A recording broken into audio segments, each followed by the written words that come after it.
Hello, beautiful people. From this beautiful view, I want to give you my view on what's happening at Manchester United before our trip to Turf Moor, where we do take on Burnley, coached by a former Man City captain and a guy who Erik has never faced as a manager, Vincent Company. My name is Webb. How are you doing? Wow, look at this, guys. I feel like this is an uplifting view. Yeah, I love it. Anyway, I felt green today, and I do hope it will be a green light for Manchester United tomorrow as we do take on Burnley in that crucial game for Erik because pressure is beginning to mount on him, but also the players. But what's the news? There's been a pre-match press conference today from the boss. It has been interesting, quite positive, if you ask me.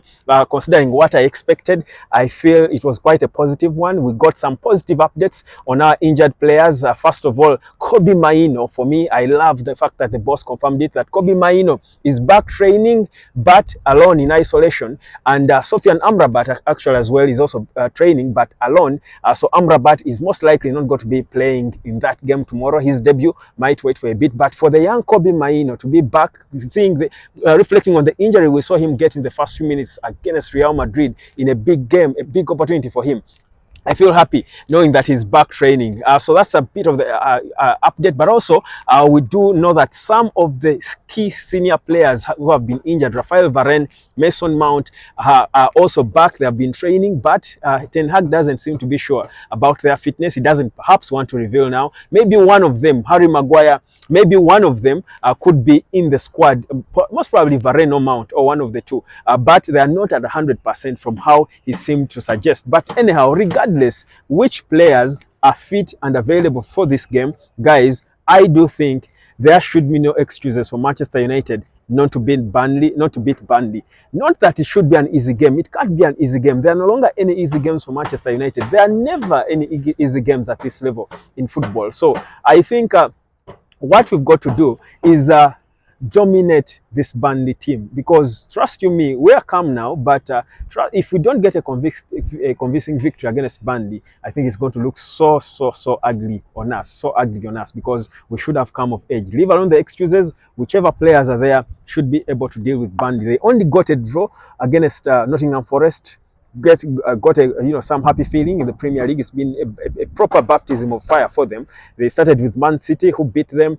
Their boss Company has confirmed he's got no injuries. Now, guys, don't get it twisted. Burnley is no easy feat, because at the Turf Moor, when they feel confident, they will play good football. Now, one of the problems I've had with Man United in the past years is we've failed to bully small opponents. That we've lacked players who have the character and managers who instill the character in players to bully small opponents. Man United should be the bully in this Premier League. That when you play Man United at Old Trafford, even away from Old Trafford, you should feel intimidated.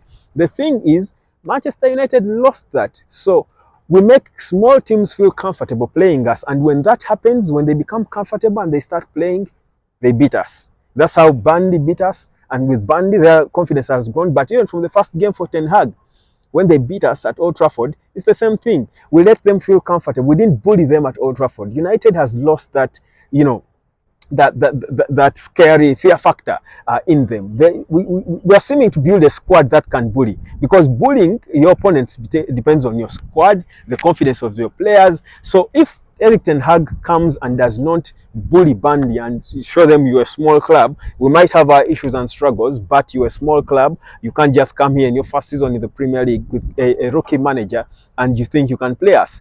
Take them to footballing school. That's what Manchester United does. So I hope that is what happens. That's what I expect to see against Burnley. Even if we beat them and it's a scrappy victory, I'll still have reservations, because now is the time. The players should be fired up. The mistakes that Andre Onana made in that game, but you saw what happened in the second half. He made that bad mistake in the first half. You saw what happened in the second half. It motivated him. It pushed him. I think he must have been so mad at himself. That's the motivation at times you need to come and fight back and give your best. So Man United players should be motivated. We are told of the dressing room bust-ups that have been going on. They keep leaking one after the other. I do wonder how a big club like this keeps leaking such information. But surely, Erik Ten Hag told us today in the pre-match press conference that what defines United is togetherness. If these things are leaking the way they are and they are true, That's not togetherness, guys. It's not good. It's not good, man. The man has got to manage it. Now, Jadon Sancho, according to Erik ten Hag, it's up to him to stay or leave. The decision is now up to him. Remember, Erik ten Hag banished him from the squad. He's training by himself. He does demand an apology, according to what we know. But Sancho, being the stubborn Sancho, first swallowed humble pie, pulled down the pinned tweet that he had posted reacting to Erik ten Hag's comments about him. But he has refused to apologize to the boss. And the man is saying, come on, do it or you go. If you don't, you're not coming back in the squad. Do you blame him? He's managing. That's his job. That's why he's called a manager. Let him manage. Look at that beautiful sky. Wow. Anyhow, moving on. The beautiful sky should be the sign we need as United to be able to win. Now, talking about Rasmus Højlund, this is the key guys. If you are going to be a strong team, you have got to threaten from the top. And by the top, I mean your striker. Man City scares you with Højlund first. Before you even think about all the other good players they have, Kevin De Bruyne and all, the first thing that scares you when you think about Man City is the man leading the line. That's why they call it leading the line. The striker. In fact, the striker is the natural and decorated captain in a football team. If you have a powerful striker who scores goals, he's the one leading in the hunt for goals. So, Man City has a bully in Erling Haaland. United has lacked that player for a long time. Now, this boy, Rasmus Højlund, can be that, guys. We've seen the signs of him, the runs he's making. I feel like Højlund, I've watched him meticulously, guys, but I feel like he hasn't made one wrong move, one wrong run at all. I've been watching Højlund. I feel like he has not made a single wrong run. Because certain strikers come and you see they're clueless. Højlund knows what he's doing. He's positioning. The first time Marcus Rashford passed the ball to him, you saw what happened. It's a goal. The first time the goal was cancelled, this one was allowed. His debut goal. If those two just click, I'll tell you. And Reguilon, I feel like and see, Manchester United has always had an exciting left wing. If you guys recall, from the times of Patrice Evra to Ryan Giggs, the left wing has always been exciting. I feel like with Reguilon, I feel like actually this boy could stay if he keeps playing like this. I feel like his work rate, his energy, if you feel like he's so excited, he's so happy to be playing for Manchester United. I feel like he's so charged up, he wants to prove a point, and I'm even worried for Luke Shaw. But he has made the left wing look exciting. It has been a bit dull. Yes, Luke Shaw is good and all, but I think this boy is giving me more of a Patrice Evra. I'm seeing more of a Patrice Evra in him.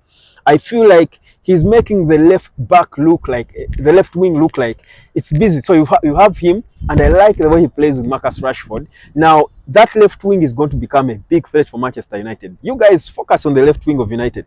Many people are focused on the right wing that has failed, and I've forgotten about the left wing that's working. What we are building on the left with Reguilon, I love Reguilon, he's so exciting. And Marcus Rashford, such a good team. Now, if the final bit, getting the ball now to Rasmus Højlund, if we get that right, that left wing is going to bring us goals we can't count. I'll tell you this. Hotspot, subscribe. My name is Webb. My prediction, Manchester United, Burnley, I think, convincing. I mean, it's hard to predict a Man United game lately, but I mean, what do you do? I love the club. I've got to predict a victory, but United should win this one by 3-0. Onana not conceding. We want a solid victory for Manchester United. We humble these little boys at the Turf Moor. My name is Webb. Hotspot. Subscribe. Catch you later.